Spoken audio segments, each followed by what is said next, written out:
everything is local, and that's important. At the end of this commission, if the only thing we accomplish is we start a conversation in every little community, in Cadiz, in Moorhead, in wherever in Kentucky or everywhere else, if we start a conversation about World War I, and those individuals in that conversation can tie that to socially things are taking place in America now, the Middle East, all the problems we're having in the Middle East. If we can educate Americans so much about how World War I not only affected our grandfathers and the world we live in, but how it continues to affect us today, I feel like we've been successful. And as I saw today, you're doing that. So my question is, what can we do? And maybe we change our date. Edwin suggested that we celebrate, that we memorialize Veterans Day on the day before, because Veterans Day is personal. It's very personal. It's very, very emotional in each one of the communities.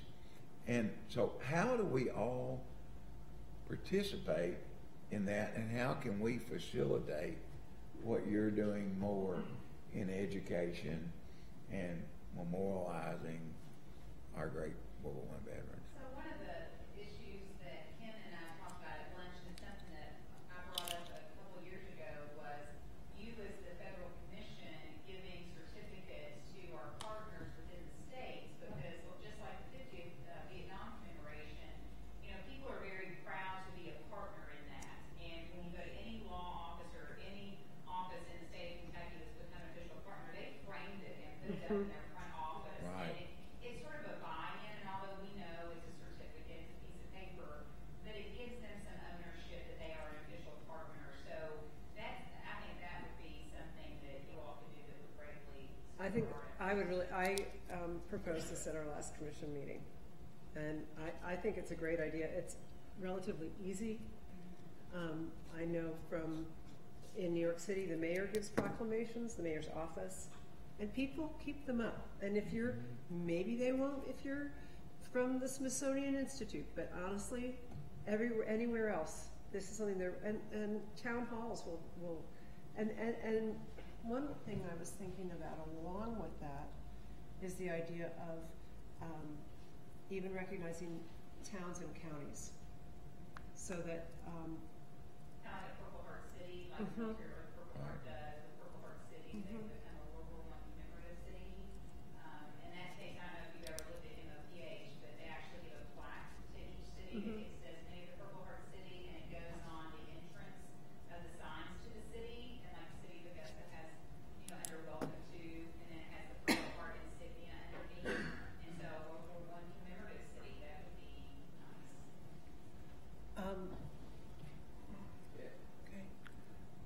So I didn't ever want November 11, 2018 to be the day that people woke up and commemorated World War I. I wanted that to be the culmination of something that had been building over time. And so that's why it was important for us to try to make a big splash on April 6, 2017, and even to get the conversation started before that. And so the build up to November 11 is what you all have talked about in terms of what you're doing. You know, to put this in terms of where the federal government, and looking at it through that lens, I'm a federalist.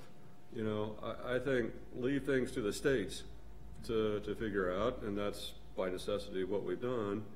And the beauty to me of what this region does is act as a clearinghouse for you all to come and hear from each other and steal ideas from each other, and propagate the good ideas that you all have. You know, one state comes up with one program, another state looks at that and says, hey, that sounds great, we can do the same thing. You know, we've got our state outreach committee. I mean, I had in mind at one point, you know, that, gee, we would just sort of try to do an annual World War I conference and get all 50 states or, you know, everyone across the country together if we could. That's that's ambitious, and we haven't done that, but it's great that you all have been able to do that regionally. You know, we've got our state outreach committee that I saw which we have done some of that, have states come and talk about particular projects that they've worked on. I think those agendas have gotten away from that idea sharing a little bit, and maybe we can do more of that somehow. But that's, to me, what I see as building up to November 11. November 11 itself, you know, I know they did a bell ringing for the Civil War 150th, or at least they tried to organize that. I'd love to do that again. You get an interesting timing issue about, do you do that at 11 o'clock in the morning on the East Coast, or you do it at 5 o'clock in the morning on the East Coast, because there is something very, you know, particular about that hour. You know, but if across the country at 11 o'clock the communities have a bell ringing and a moment of silence to observe the armistice, then Gerald's saying goodbye. So goodbye, Gerald. I have a coin for you, Gerald. You can't spend it. Give one to Deborah also. Well, No, all right. thank you. Thank you. Good to see you all. Thank you. Thank you very much. Look forward to seeing you. You take that bag with you. There's a flag in it. Didn't mean to interrupt. No. Got to take care of Tennessee. Thank you. See you soon. Bye-bye. Yeah. Hockey, as you're walking through all the states, you're saying, see you in Minnesota. Bye, Gerald. Safe travels. See you. Thank you. Thank you. Yeah. I have a question. Why is it supposed to end November 11th, 2018, when we had the American North Russian Expeditionary Force stay over until the spring of 1919, and the first Veterans Day, or Armistice Day, was 1919? Why not have it end 2019 on November 11th? I think That's what I'm in July. I mean, because you get done with the war, but then there's so much, the homecoming, this, that, everything else, and it should be, pushed out to, 2019. I'm a Vietnam veteran. We like to forget about homecomings, but there wasn't one. And when I remember when I came to the airport, a mother jerked her child away from me in San Francisco. So I still have that burning memory in my mind as I came back in uniform. But we're actually in existence until July of 1919. So I agree with you. I think celebrating the homecoming, and that is a celebration, homecoming. We're memorializing and educating on other things, but a homecoming is celebration. When Johnny comes marching home again, that's a wonderful thing. If you've experienced that, that's a wonderful thing to be coming home. Is that what internationally they're using also July 1919 then as the end of theirs celebration or commemorations? I don't know. Were you asking? Internationally, they're using July 1919. Yeah, I mean, the peace treaty. I'm trying to remember what I've heard in terms of what folks are planning, and I think the French are certainly looking out into 2019, but they're still focused very much on 2018 right now. And Funds run through 2019 as well. I'm sorry? Our matching funds run into Right. 2019 as well. So it's not just 2019. It's 2018. It's 2019. But I think teaching the peace treaty and the impact of the peace treaty on borders in the Middle East, for example, is really an important topic in education. But that I think you could dedicate 2019 to the teaching of peace, and I think that that's an important aspect of learning about World War I. So that would be something that I would really recommend. And if anyone has, if any state commission has somebody who has some good ideas about lesson plans for teaching peace, we would welcome that input from anybody. I mean,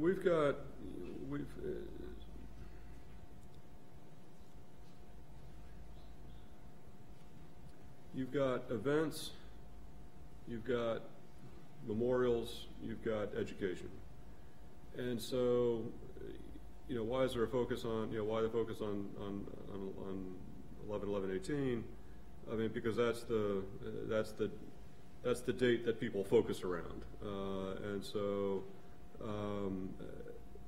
it's certainly not necessarily the end of it, but in terms of what's the next date that you focus people's attention on as a World War I date, it starts to get the message gets a bit diffused. Certainly, we can encourage all the states and all our partners to use Memorial Day 2019 to focus that on World War I. But that's not Memorial Day. That's Memorial Day. That's not as specifically tied to World War I. In terms of the education, I think in terms of school years, and I don't know if that makes sense, but as I think of the 2018-19 school year, absolutely, we don't want to stop teaching World War I in November. And we very much want to be teaching the peace and the century of ramifications of that effort that we have experienced and continue to experience. But more broadly, we need to be talking among ourselves and certainly talking to our state partners. How does that education continue past 2019? Because I'm trying to remember what I learned about World War I when I was growing up, and that was a long time ago.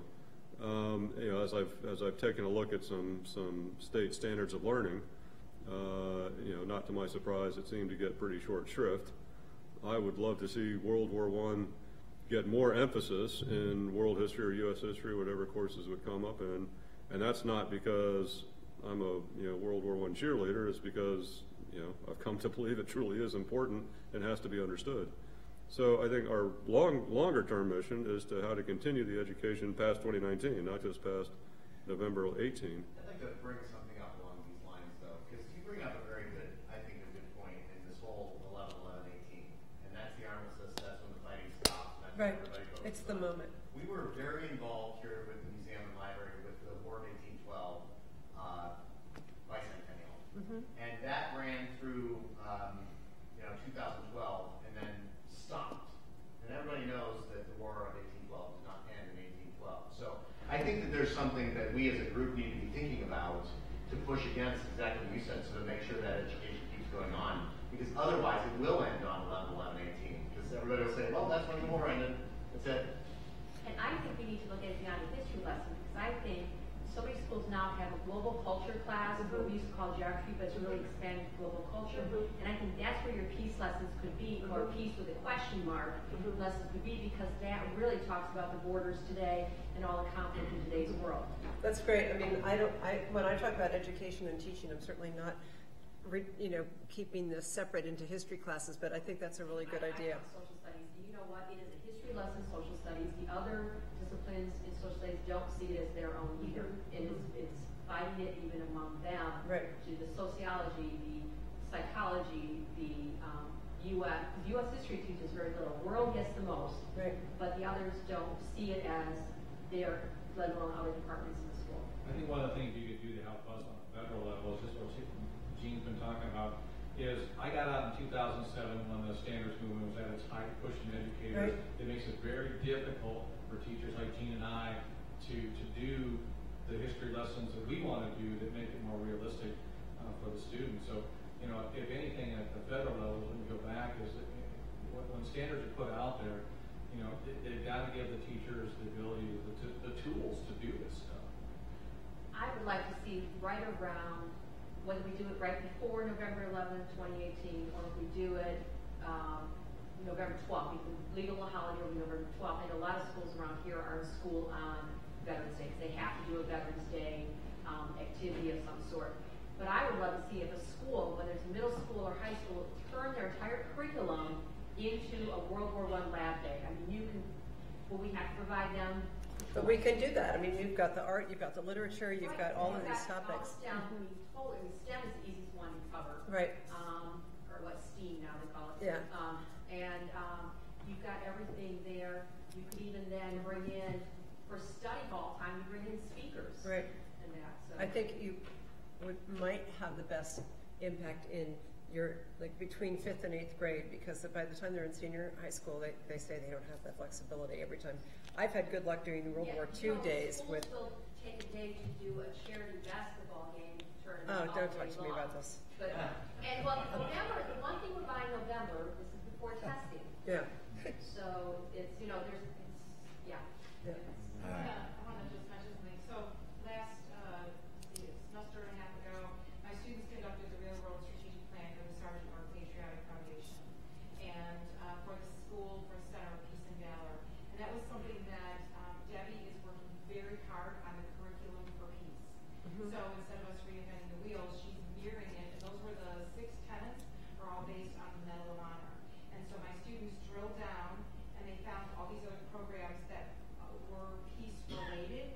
And so she's doing a tremendous amount of work on exactly what you're talking about, on how to teach peace. Who was this? I'm sorry. Debbie or Gerald's. Oh, okay. Gerald's daughter. Okay. You can comment. What I'm wondering is it would be maybe wonderful if the Federal Commission could help put together educational packets on topics related to World War I that would have a national or international bearing, rather than the state of Indiana doing Yeah. that, and Kentucky, New York, Tennessee, and Yeah. so we don't do it 50 times.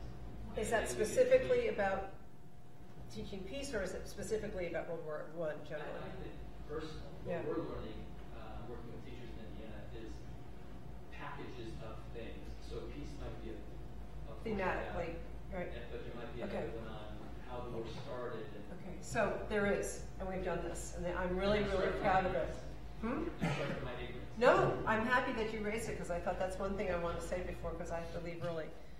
Working with the National World War I Museum in Kansas City, we've developed a newsletter that contains really high-quality primary source materials and teaching practices as well. And it's thematically done, although we start with, the beginning of World War I, how the United States gets involved. We do have a chronological approach, but we also do animals in World War I. That's been one of our most popular. Comes out every other month. It includes video. It includes all sorts of links. It's not hard copy. Okay, it would only work digitally. To go into, you can actually access it through our website under education. You can also go to the Museum of World War I website. The World War. Yeah, the World War, and then go into EDU education, and you can subscribe, and it's free. And I'm really proud of it. I'm really proud that the commission decided to do that, and instead of working to, anyway, it's always updated. Teachers can have impact on it. They are sending us best practices, so we see how it's actually being implemented in the classroom. But the collection of resources is really rich and fun and colorful, and it includes some really good short video. So it's really focused for the classroom. It's not long form. We're not sending people, PBS documentaries. They can find those, but it's the short piece from the Newberry Library, for example, did a great exhibit. I recommend that to all of you, and I will send that along, and Susan's going to give me everybody's contact information. And I've worked with that, and I've worked with them on some of that stuff, and any of the lesson plans that are coming through the National World War Museum specifically have been vetted. Yeah, they've all been vetted by our advisory council. Yeah, anyway. Let me hear anybody, I'm just curious, anybody here ever hear of it? Maybe you have a copy of the book, it's 1919, the first year of World War II. I don't think have I a copy, recommended yeah. that to you. Yeah, I read that. I mean, believe me, I'm a former teacher years and years ago, but it's not flawless, but it's a softback cover book. It is packed full of facts and things that we're talking about here. And it's 1919, the first year of World War II. Okay. And the author's last name is Osborne, no relation. But a good name. Yeah, it's a good name and it gives it credibility. But pick it up. It's cheap and you'll be fascinated with things we're talking about here, all in there, the facts that we laid World War II on in 1919. I would 1914 was the first year of World War II. Yeah. Yeah, not exactly. The one thing that we talked about a little bit at lunch was, I said that if we get money, and I want to say when we get money, an appropriation, the appropriation is specifically for education and administration. And the commission itself cannot give grants, but I think we have a way through a partner that we can help the states educate young men and women about World War I, and that's my sincerest desire. If we get that, when we get that money, and talk to your congressman now, talk to your senators. The NDAA is where we've asked for that money. There was the chairman disagreed. The reason he disagreed was he had a misunderstanding about the money, that it was coming from readiness, and we all know readiness is a very important issue. World War I's a perfect example of not being ready. It took us over a year and a half to put people into combat and think about how many lives were lost during that period of time while we were getting ready to do that. But after we've redefined what we were asking for, it's out of military civil money, which used for that purpose. When we get that, there will be money available that Libby, being in charge, Dr. O'Connell, excuse me, being in charge of the Commissioner, just call me Commissioner. Yeah, I'm from Kentucky. I like it when you say you all. But I understood every word of it. Yeah, when we go down south, I'm going to tell Edwin, you're the one that talks funny. But there's money going to be available, and with working directly with Dr. O'Connell and her committee, we will figure a way to get that money to you. Only less than 5. I got to make my numbers higher to make sure I'm within that tolerance. But less than 5% of Americans, families, are involved in the military today. That means It's more like 2. Yeah, I know, but I said 5 to be high. I don't want to be proven wrong. But very few families are exposed to the military today. And to get the recognition for the veterans that are serving us today, sleeping on a hill, on a very high hill in a very far away land, education about the past, especially military education, is very important. Like the national anthem being played at the baseball game in World War I, in recognition for the service and World War I. Had nothing to do about anything else. Okay, I'm going to pick it up from there. Talk a little bit about achieving some of the things that we've been talking about. Mm-hmm. One of the things I really believe in is that when you're teaching teachers, which is very, it's a good multiple if you teach teachers, you can't just give them one workshop. I think that if you come into a community, you give one day of a workshop and you leave, it's almost better to do a half a day and then come back the next month or come back the next year. But you need two exposures at least, and that's how the teaching of World War I is going to continue past 2019. It's not when you have teaching workshops, really doing a one-off is great, but it's not going to last past a certain amount because you're going to have a lot of teachers who never quite incorporate it into their lesson plans. If you do a double, and I don't mean 2 days in a row, I mean one day and then come back at another time. So for all of the commissions that are, for those of you who have had teacher days, do it again, because once isn't enough for it to make a difference. And that's just how we all learn, right? I mean, maybe some of you have better memories than I do, but I really benefit from repetition. But it really will make any type of teaching training that you're doing have much more lasting impact. There's some study that shows that if you double the one session, you've got a 25% or less chance of teachers incorporating the material. But if you give them 2, it adds up to much more than 50%. It's more like 75% will use it. Do you see what I mean? That having that double exposure really has an impact. The other thing is we have to look at when big workshops are offered. Number one, districts don't want teachers leaving school. Yeah. And the good teachers don't want to leave their classroom. Right. So that becomes an issue. The other thing is the time of year. So if you, in most cases, World War I is a spring, Right. depending, sometimes a spring course or a Right. spring lesson. So if I'm doing it in September, I could be well intentioned, but come February or March when I'm supposed to teach it, it's gone. It's not there anymore. I would rather do something even in January, February, and go right into it, and then like, oh, it's something new, I'm going to try it. But the key is, and right, the 2 days, and needs to be almost like a follow-up. What worked, what didn't work is true. But I think the idea of it being like a half day would be something. But who said in the presentation about teachers teaching teachers? Somebody said that earlier today, and I thought that would be something too. That's sort of how we organize our workshop. We start with a university professor doing an overview, and then Q&A, and then I do lunch because my field is food, so I do food in World War I, and people eat sort of lighter. And then the whole afternoon is teachers teaching and handing out. Everybody gets primary sources, everybody gets ideas about how to use those.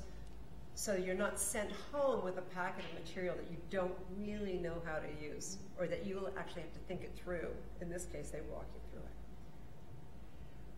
So going with the theme of repetition and trying to come up with an idea with groups getting together, would it be possible, because finding a date might be difficult that everybody can agree to, but like a month of remembrance for 2018 and 2019, and in which you reach out to the state governments to say, look, perhaps you, and with a call to action, and say, your Department of Veteran Affairs or education folks, for this month, because of the Centennial, we ask that you do something along the lines of, and then give maybe some action items as a possibility, encourage a workshop on World War I for your teachers, or just some actionable items that all of us as states could be doing at the same time, but maybe still going back to that string of, it's not a one size fits all, we could still decide some things that would be unique to us, but we're all sharing in that time inside that month, inside of that year, as sort of a community at a whole.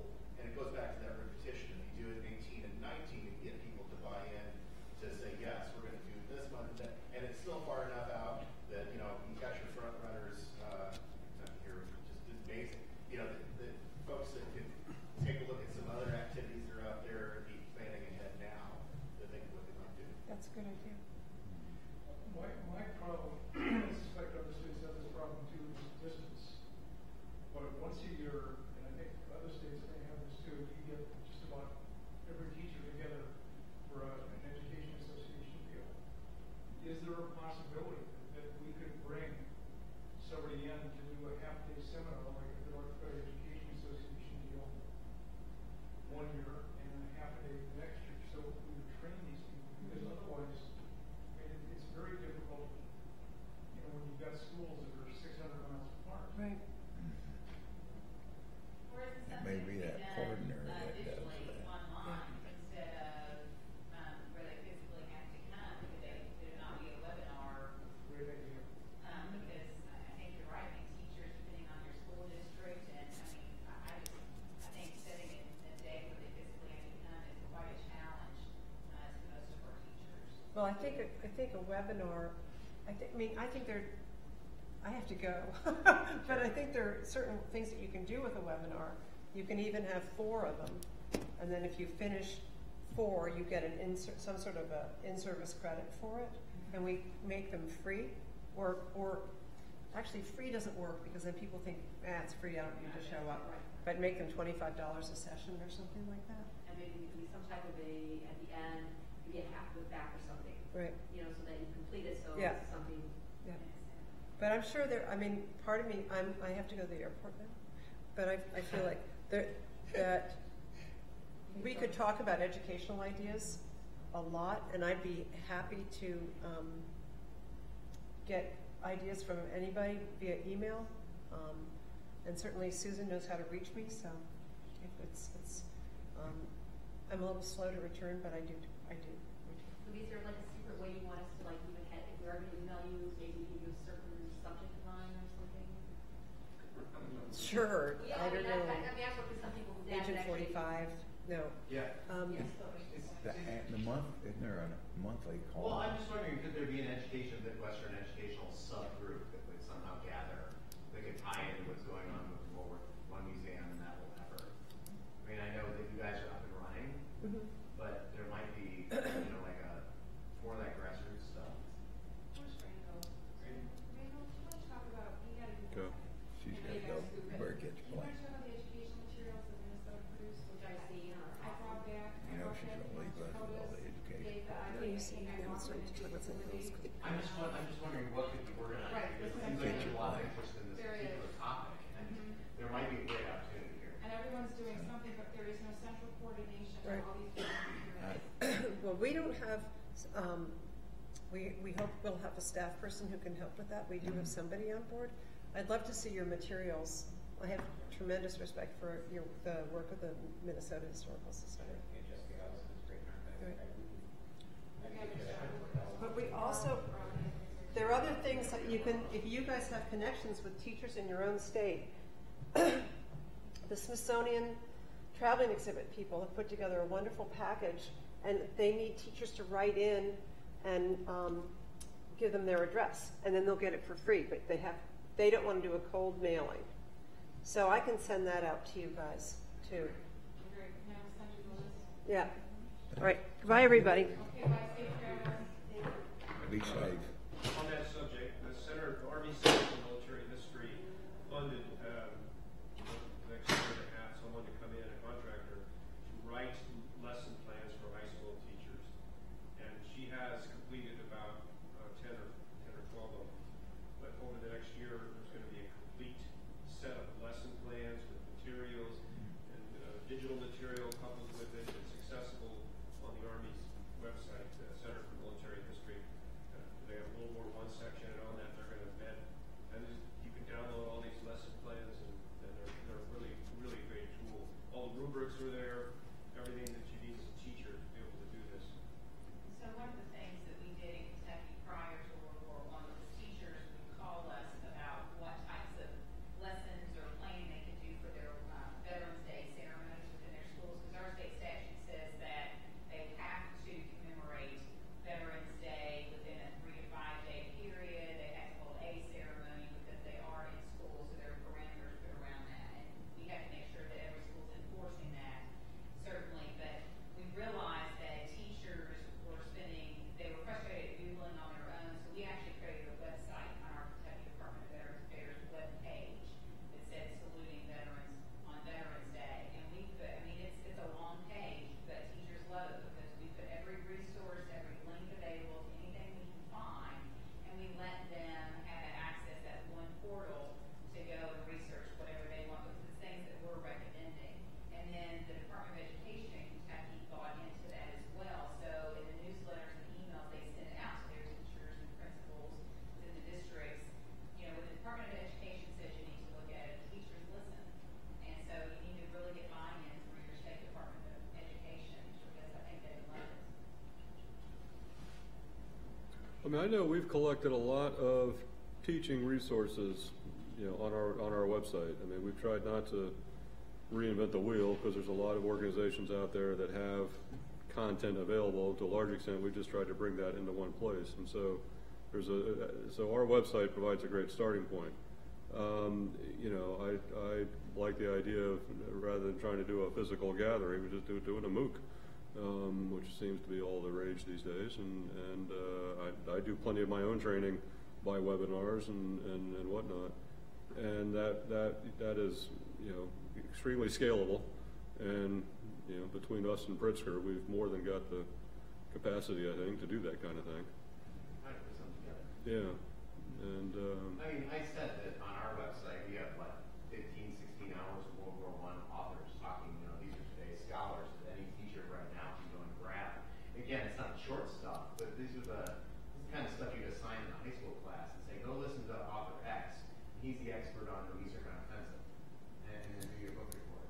Read book too. So there's all sorts of things like that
So what I hear is you would like some help in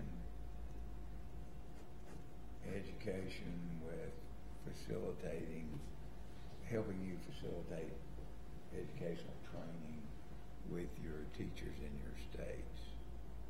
Is that primarily, is that what we need to leave here with today? Is our primary objective to help you? And certificates is easy. Let's turn the lights up.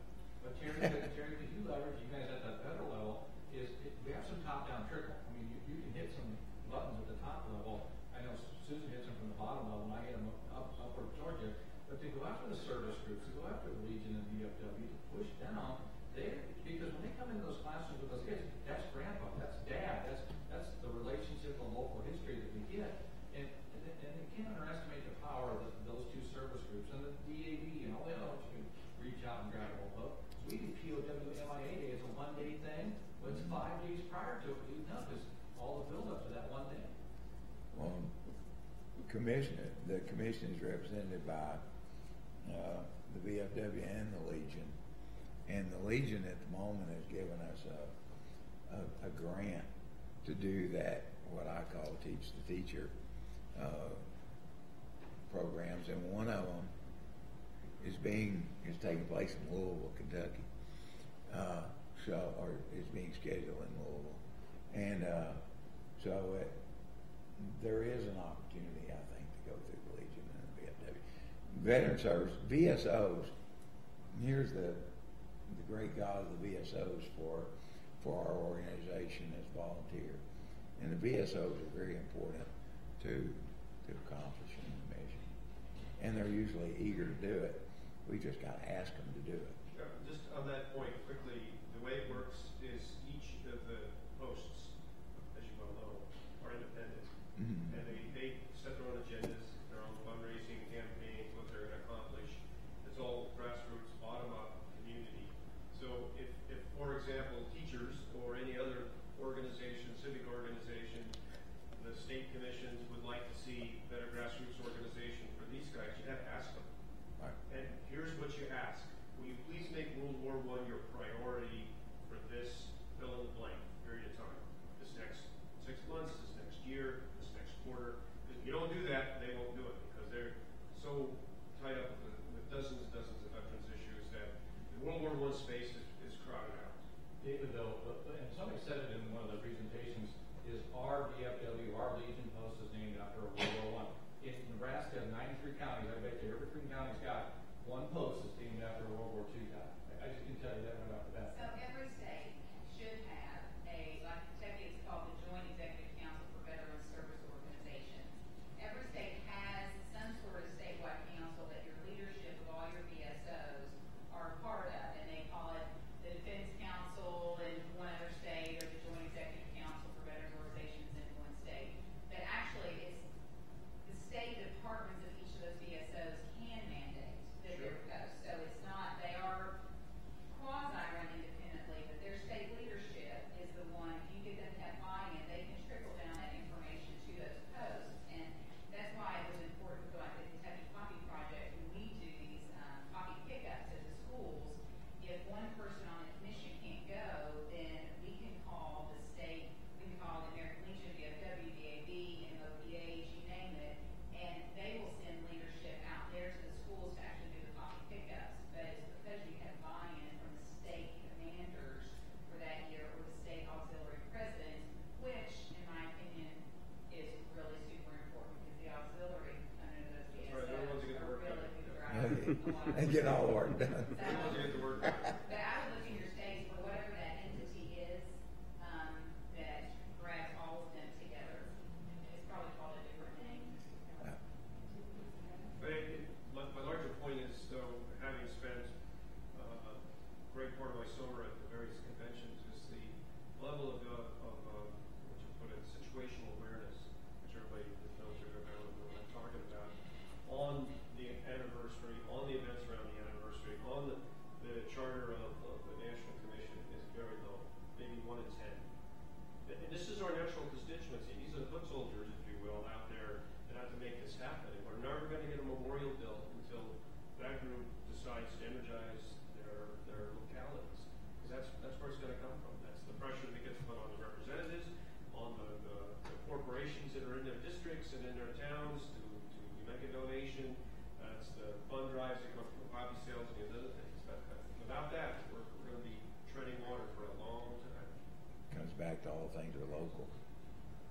Yes, sir. All things are local, but one thing I would ask of you while you're here, and thanks for listening with us today, that would be helpful, I think, on the state level is direction from the commission about next November 2018. If not what you're doing and seeking advice is how we started the conversation, well, what should we do? If not that, then at least several key messages about what that anniversary means. One of those key messages could be, this is not the end. Because it's not, we all agree that. 2019 is an even more important year in some ways. But understand that where we're sitting from at a state level, because we get those same questions. Well, your work is done in a year, right? Why should I get involved now? It's almost over, it's half over now anyway. But if we can refer to the National Commission saying the anniversary next year is an important milestone in the story that we're telling, but not the capstone, that allows us to continue to foster support that we need. But we need that message from you all as people view the commission that you chair, providing that leadership. So key messages at the very least would be very helpful to keep enthusiasm and support vibrant at the state level. No, I already had a note to myself. I think for April 6th, we sent out information to the states on sort of here's recommendations on what you can do to mark April 6th, and I have down a note to start redoing that for November 11 next year. That would cover commemorative events, educational programs, messaging, whatnot. And Randall's right, it's all about messaging, it's all about priority effort. Everything can't be number one priority, you already know that from the seat you're in, but I don't know which state showed all the 12 months leading up to next November, the kind of keeping your local people in the forefront of what's going on, mirroring what your message is that's coming from that level too. Communication. I got a call, I believe it was Daryl in North Dakota who asked, there are already folks that want to rent a bus, do a group trip to Washington, D.C. To attend an event. Now, we had heard that maybe there might be something in the Kennedy Center, then I heard the National Cathedral at the meeting. Would you like to share with this group a little bit about what the global plans are for commemoration for that time period? Well, the main things, the main items that we're working on now are something at National Cathedral and then at Arlington Cemetery. And the Arlington Cemetery one is pretty well fixed. On the 11th, I couldn't tell you the hour. I want to say 3 o'clock, but I wouldn't swear to that. And the cathedral is we've got a meeting with them in a couple of weeks, and we've had meetings with them already, but I don't know how locked that date is. One thing we're hearing is that to have something at the cathedral and the cemetery on the same day is challenging. And so we're now talking about seeing if we can propose that the cathedral do something Saturday evening. But there will be something at those places, we know that. I don't think Kennedy Center is going to have anything. We approached them and pitched that idea, but I don't think that's in the works.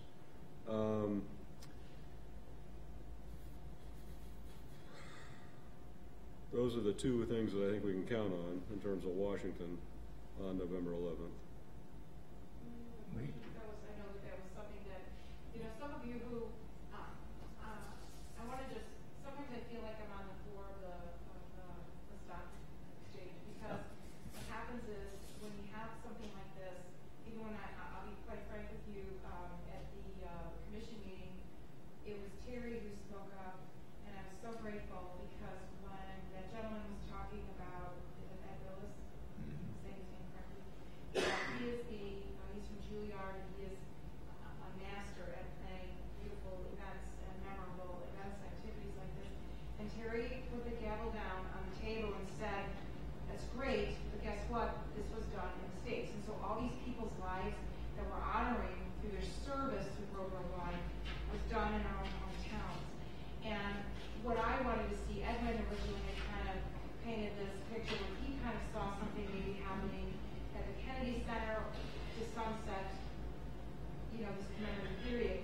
And I just want to say to you that with all the work that they now have witnessed firsthand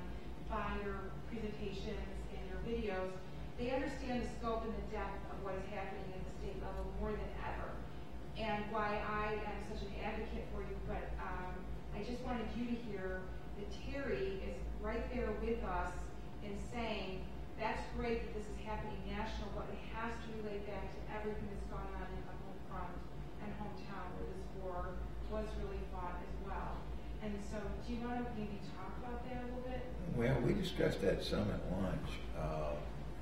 National Cathedral, what kind of program is that? Should be moving and respectful and all the things that we think about on Veterans Day. But I guess the key is when that ceremony should take place, because I would like to see that shared, since it's coming out of Washington. I would like to see that event shared with as many Americans as possible. And sometimes my family can't be together on a special day. The day is not nearly as important as being together. So if it's the day before or the day after, and we talked about possibly doing that ceremony at the National Cathedral the day before, so that we can hopefully get as many communities as possible to participate in that. In DC though, on Veterans Day, because Wow. around the time you got, why not piggyback on something that's already taking place and just add the message in, like Arlington Cemetery where the president speaks, or, add in, I know there's a multitude of things that happen on the mall on Veterans Day. Why not already take advantage of where there's a collection of people or events already going on instead of creating something new? No, that's essentially what we're doing. Yeah. I mean, when I say to talk about Arlington, that'll be their Veterans Day event, which we will just try to focus a little more on on Armistice Day, as opposed to Veterans Day. No. I mean, I don't know. To be honest, I don't know what the cathedral typically does for Veterans Day. So that might be new. But otherwise, no, we're not trying to. This isn't like the event in Kansas City where we're building something from scratch. One thing we did do with the cathedral in 2014 was on somewhat short notice. I don't know how well the word got out, but they drafted up a model liturgy to mark the start of the war, with appropriate texts and hymns and whatnot, that they then pushed out to their network of churches that goes across not just denominations but faiths, and so I'm sure we'll be talking to them about that again this year. The April 6th event was, it's available on YouTube. If you will go, just get on YouTube and search for the April 6th event in Kansas City. Very remarkable event, very well done. April the 6th is April the 6th. You can't change it. It happened at a very bad time, where the attendance there was not attended very well by congressmen and senators and all that you would expect to do that, because they were in session. There was a lot of reasons they gave for not coming.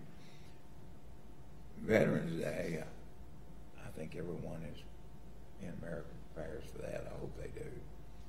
And as we go forward planning that, I think hearing from you, you would like to know what we're doing as we are planning that, and if there's any way to include you, the state, some way, somehow.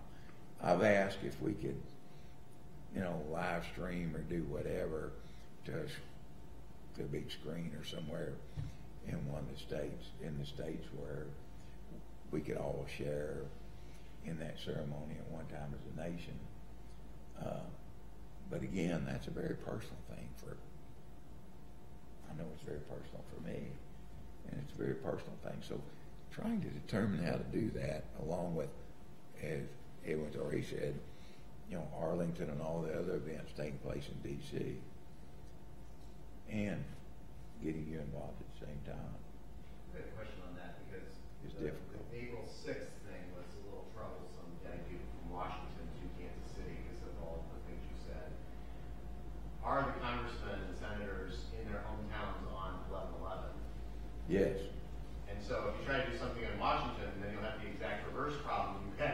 They're all going to be in their districts. Yeah. They're all going to be in their districts. The senators going to be back in their states. Well, but that's fine because Well, then you just make sure it's local as opposed well, to and national. then, you know what we promoted on April 6th, and we'll certainly do for next year. And if you've asked for this, I mean, there was the request for guidance on what to do next year. Whatever's happening in Washington, we hope will be mirrored in state capitals and other communities around the country. And so if we got 435 congressmen appearing at Veterans Day events in their communities, great.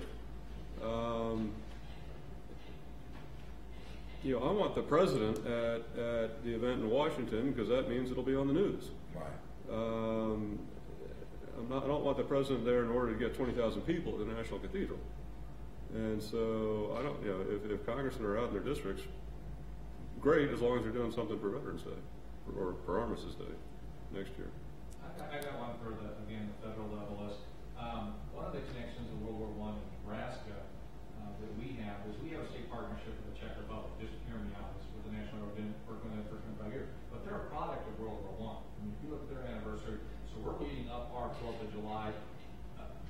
I haven't asked Susan to help me, so I'm going to look at YouTube. But if we like the Czech ambassador, we like somebody from the Czech Republic. I mean, we do stuff with France all the time. But at the federal level, is there a way to help the other states out? Is these federal or these international faces to the World War I effort is a huge thing for us. Is you bring in a Czech delegation, I can make 1,000 kolaches with all the kolache ladies there in Seward. I can make that event a lot. But I'm telling you, we love these international delegations come but we can't do it at our level. And I hate to throw that in, she's busy or busy. But at the federal level, if you just go across and if you have the credentials or whatever you need to do to help us out, getting a delegation. We have the 75th anniversary of the liberation of St. Lo for World War II. Well, we're all going to France on a military hop, and then they're coming here. So I mean, that's already been set up for the military. I don't have that luxury. World War I, like you said, the connection's long gone with veterans, but at your level, if we could get an international delegation of some sort to come over here. We have a international committee, and it's chaired by Dr. Siegfried. And Monique coordinated a lot of the foreign dignitaries that were involved in the April 6th event. And if you make that request, through to the commission, we can try to make that happen for you. We have to work through State Department right. on any of that, and we're more than happy to do so. I mean, yeah. State Department is one of our ex officio members, and so we're delighted to do that. One thing that we haven't talked about that I've tried to sister city relationships I've thought would be great opportunities to get that kind of exchange. I know that Nebraska's as far south as you go. You don't go down to Oklahoma. I know that I don't know the town, but I know there's a town. Don't want to. Right? I know there's a town in Oklahoma that's sister city of Chaumont, which is where Pershing has headquarters, and I know they just were over there. I've been in contact with Tulsa, Oklahoma, because they're the sister city of Amiens, where the British are planning a big event next year. So I thought they might be interested in getting involved. I know I've got my home county of Arlington County, Virginia, in touch with Aachen, Germany, and Ross, France. And so you might look at those pairings in your state and see if those can be leveraged for some kind of exchange over the next couple of years. There's a lot of events. There's a lot of events taking place that I just become aware of, like our event down in Indiana, where we're going to the memorial service for Corporal Gresham, and at the same time, there's the same ceremony taking place in, see if I get this right, Bat-Limon. Bat-Limon, yeah. And where the 3 American soldiers lost their lives, and there was a monument erected to commemorate that occasion, and they're having a ceremony at exactly the same time that we're having a ceremony in Evansville, Indiana. Hey Terry, though, one of my talking points when I bring people in is, how in the world can the French have 10 memorials to R1? I go ballistic when I talk about, the French love us. And I fought with French in Afghanistan. I'm telling you, I don't care what anybody says. They're great soldiers. They're great people. And they have 10 memorials to ours in immaculate cemeteries. We've come here to America. Our cemeteries look like hell. A lot of this stuff is not well taken care of. Obviously, I saw those memorials on the screen today. Well, Edmonds with ABMC also, and they do a remarkable job of taking care of our. I can give you a half hour on that topic, but that's a bit off topic. Yeah. But those people come here, Terry, and they inject an enthusiasm. You want to talk about a lasting thing, is you bring those French delegations here, and they talk up America like they're our best representative, much better than a senator or a representative from the state. My opinion is, I think if you relate it to the Civil War, if you go to Virginia, or Southern Pennsylvania, there's memorials everywhere because it happened in their backyard. We were far removed from the fighting and the death and dying, and only 300,000 Americans really felt that. Well, I won't say only, but personally, it happened to them personally. So I feel like that all those memorials came from the disaster and the tragedy and all that took place in their backyard, and they appreciate it a lot more than if you see it from a distance. I have a question.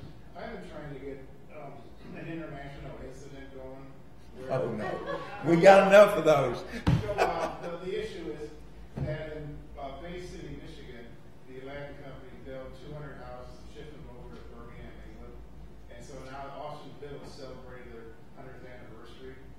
And so that was built for the Austin Motor Company in Bay City, Michigan. And so I'm trying to coordinate between our mayor in Bay City and the Birmingham mayor. But I'd like to get the British World War I Centennial involved with it, along with our, commission, to have it not just at big, sister city level, but also international. And as I been contacting Monique and stuff, and it just seems like there's no way you can really do that because you're an arm of the government and you have to go through the State Department. Well, send me information on that, because I'm in direct contact with our British counterparts. Okay, because I'd love to have somebody from the British Order One Centennial be involved with it instead of just the mayor herself there in Birmingham. Just go to the embassy. Yeah. They'll be happy to do it.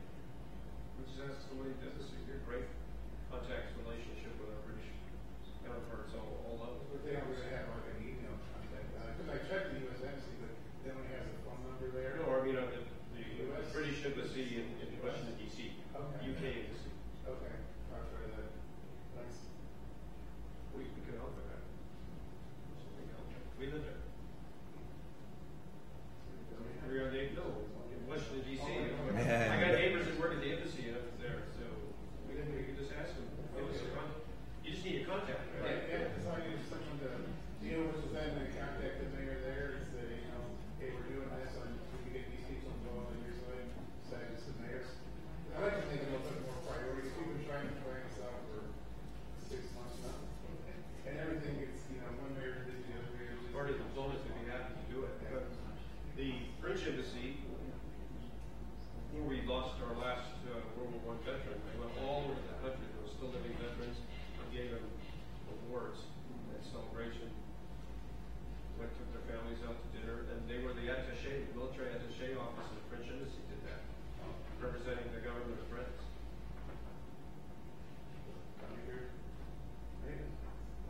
Yeah. Okay, so in the other time, I'm watching time here. I want to bring up, we did have one other question that we could pose with, we have our mission leadership here.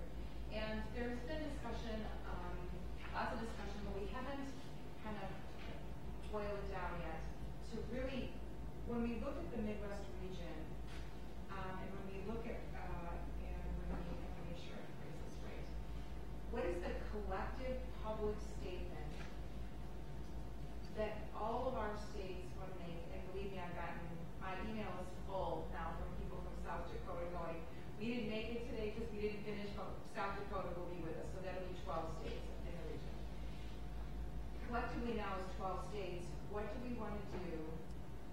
to make our public statement about the wrap-up of the commemorative period.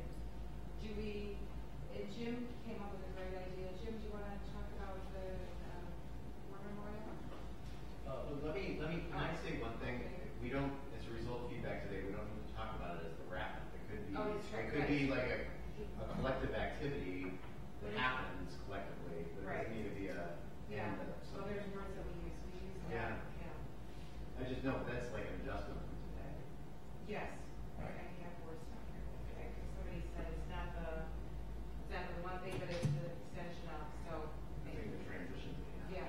So Jim, you want to bring that up a little quick? It's not a big deal, but I'm offering potentially, that maybe we can move these meetings around slightly.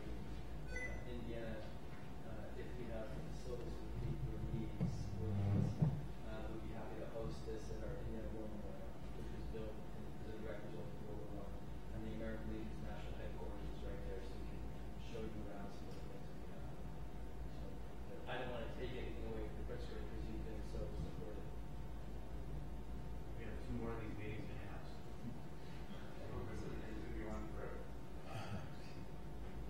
And we've got We have 18 and 19 to do a meeting like this. Yeah. Collective meeting, so. And yeah, and don't forget, I mean, we've got, and of course I was at a beautiful, beautiful facility in Minnesota, and I've seen what the capabilities are in Kentucky, but I just collectively, again, in North Dakota, you know, when I think about, when I visited all of you, and I'm kind of in your outside eyes, every one of you has a specific story that kind of, and framework that keeps coming up.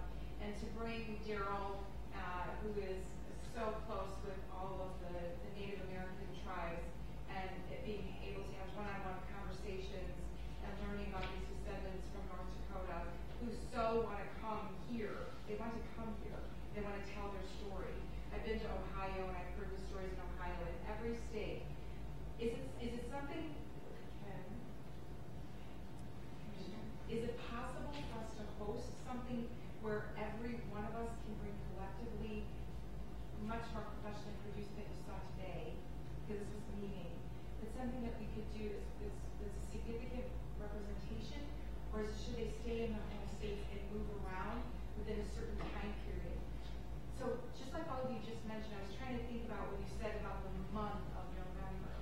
Heather, you're right, the month of November. Is there another month, the next meeting, where every 2 weeks something in our region is done that commemorates the ongoing commemoration of the war? And is that something collectively that we can tentatively agree on?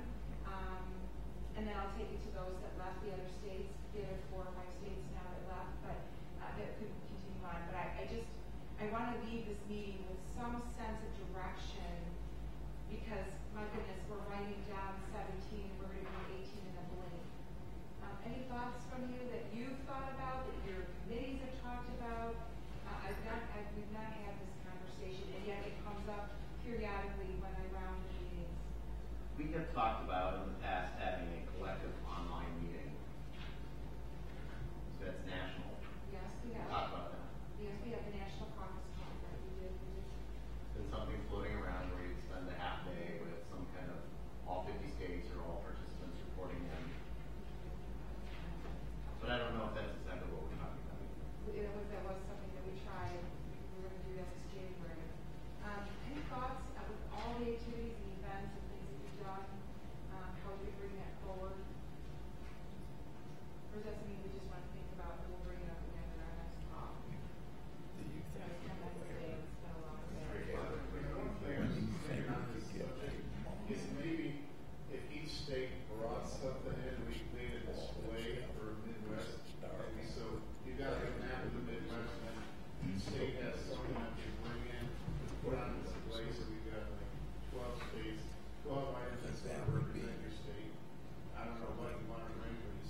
that we anticipated having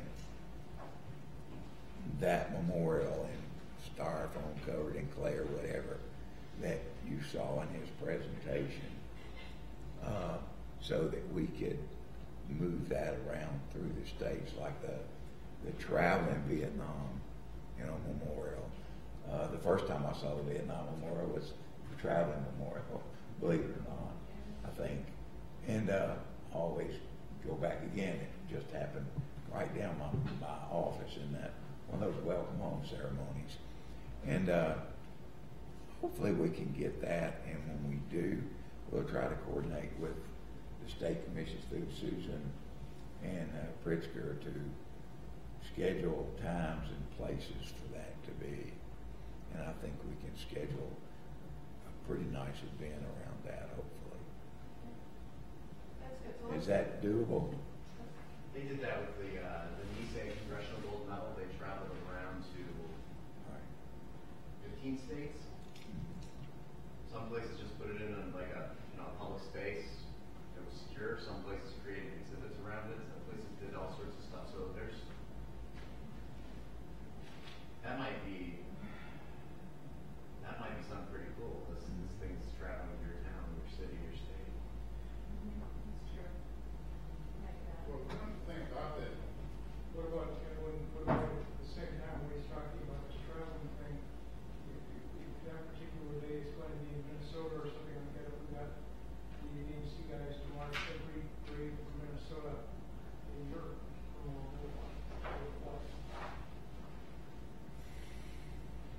One thing I was thinking about the traveling exhibit, instead of just having traveling, something that might be, they could maybe a little bit more historical, was they had the freedom train after World War II, travel around the country with documents, and then they had the 40 and 8 Club from the American Legion. So maybe if they each stake out a car, maybe we can find a 40 and 8 car over here, or a train, and have that go from city to city, and have a traveling exhibit with a train car. If they have art train, I mean, it's an idea. The only problem is some states don't have their 48 cars. For one. There is such a train, and I don't know the current itinerary for it. Is it just an idea of Yeah. something thrown out there? No, there's such a train out there. I don't know if it's got a 40 nator on it or not. But I know it's making, it is.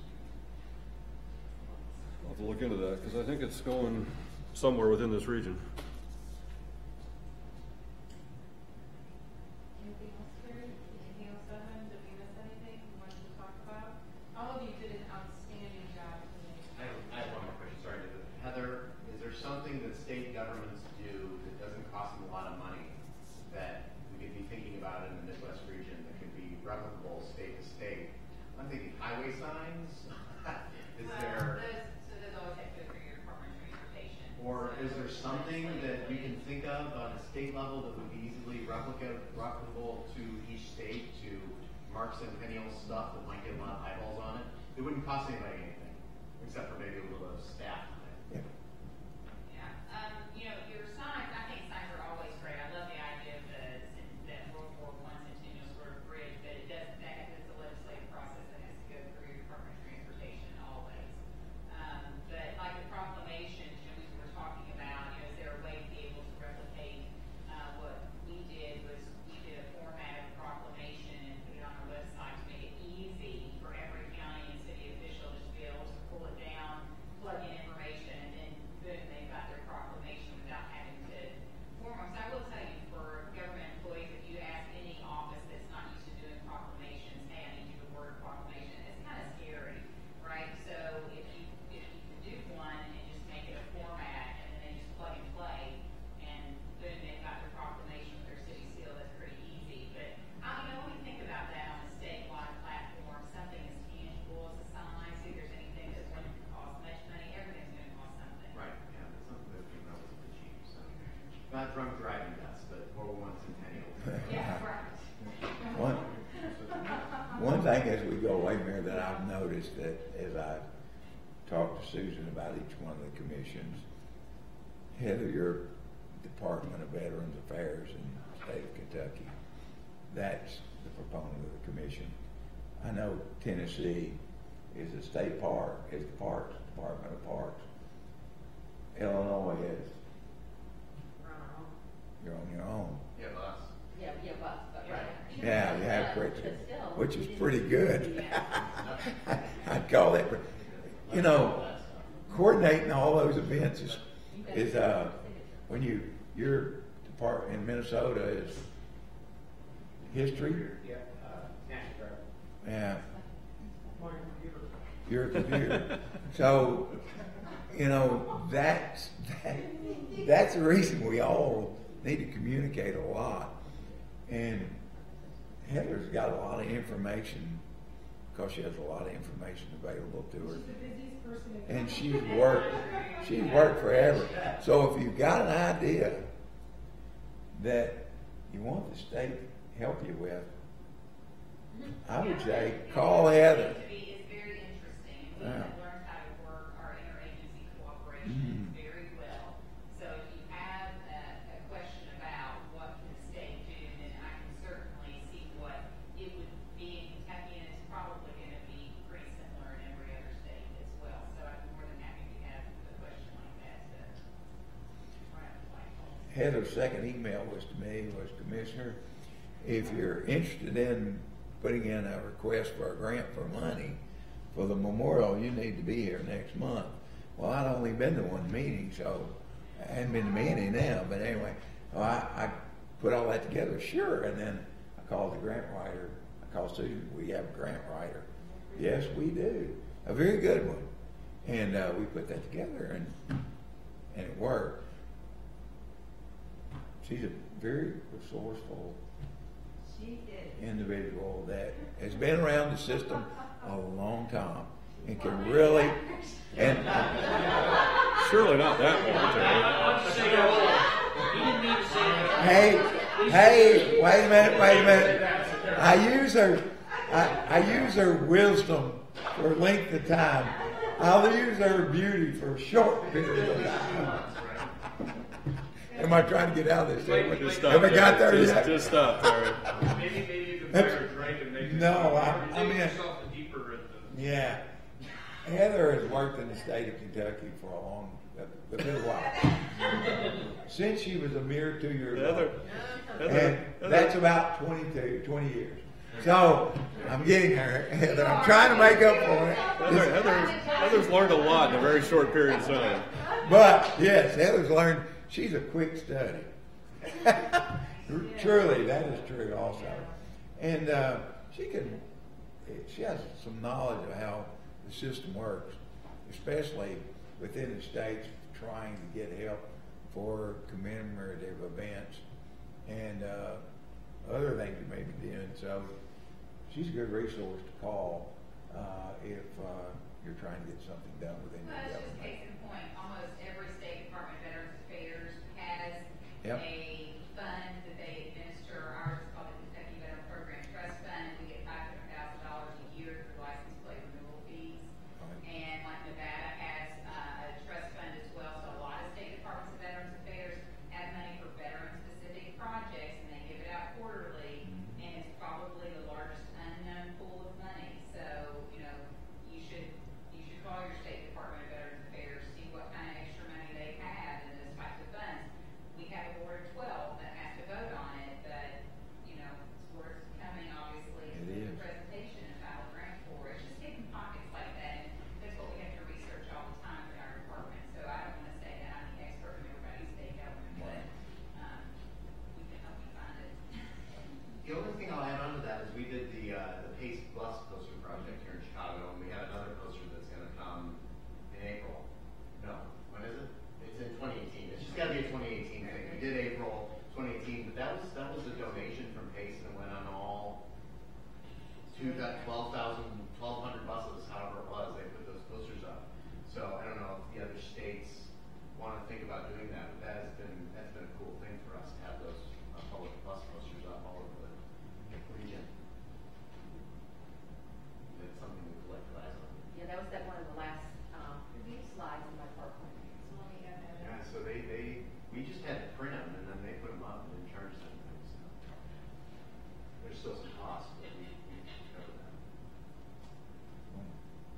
last thing I can say is I'm leaving like all meetings like this when you get together and communicate what you're doing, all towards one same goal.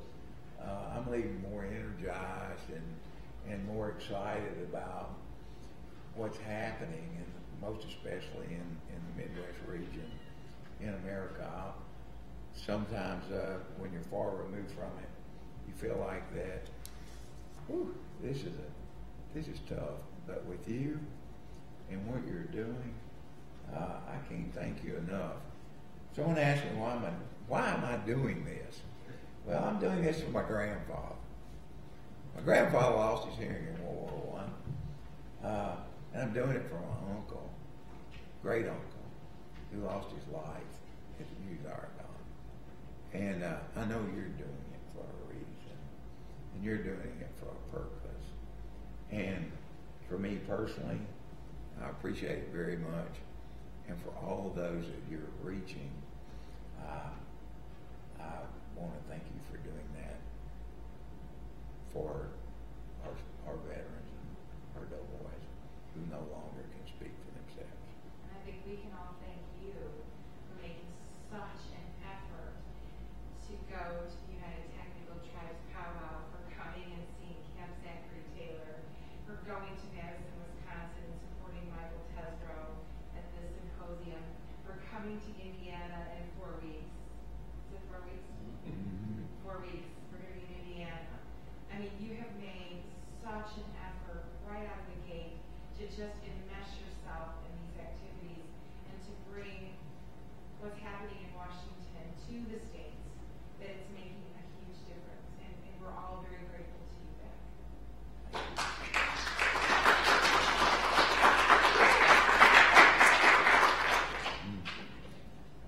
One last thing, maybe we can invite Monique to Versailles. Todd Sedgwick's always giving me a hard time about coming to Versailles, which is Versailles, really. To us, it's Versailles. And if you're in horse racing, it's